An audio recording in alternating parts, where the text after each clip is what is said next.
For today's video, maglilinis nga pala tayo ng kwarto ng ate ko. So, samahan niyo ako. So, ito nga pala ang mga lilinisin natin.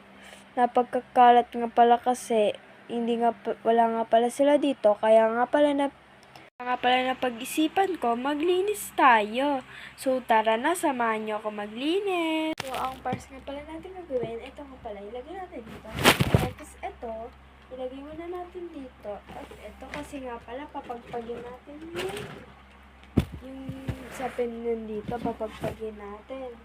So, kuna nga pala ito ng baby ng ate ko. So, hindi ko nga pala sa inyo napapakita. Kasi nga pala wala siya dito. Kaya hindi ko rin napapakita sa inyo. So, pagka dumating na sila guys, papakita ko sa inyo. At ako minsan nag-aalaga. Minsan sila mama, minsan nanay niya. Salit-salitan kami at pinapaliguan namin yan. Guys, so natapos ko na nga pala. So, tatanggalin naman natin nga pala yung sapin. So, tara na! Tanggalin na natin. At ito. At ito, pinakamalaki, pinakalas. Para mapagpagin natin. Tanggal ko na nga pala, wala nang gamit.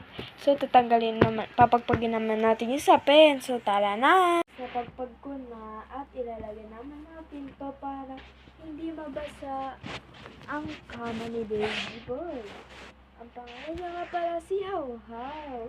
So, kaya hindi ko nga pala napapakita sa inyo kasi nga pala umalis sila. So, siguro sa next vlog ko, papakita ko na siya sa inyo pagka umuwi na sila. Ito naman ilagay natin.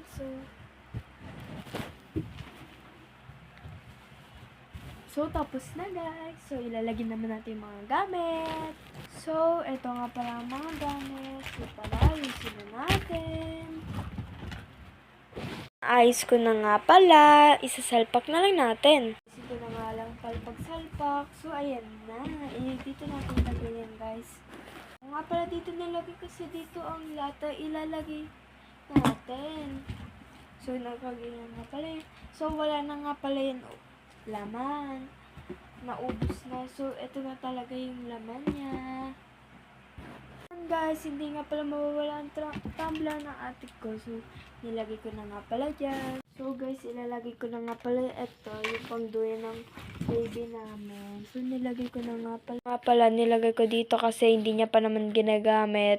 Tatanggalin na lang namin yan kapag ginagamit namin. Binubuhat na lang namin. Lagay nga pala yun sa kama. So, habang pala nag-aayos ako dito na. So, natapos ko na nga pala yan. So, inaayos natin yung pampers ni baby. Ayos na nga pala natin. So, dito ko nga pala nilagay sa ilalim ng duyan-duyan niya. Lalagyan naman natin yung noodles ni baby. So, hindi ko pa nga pala tinatanggal dito sa bag.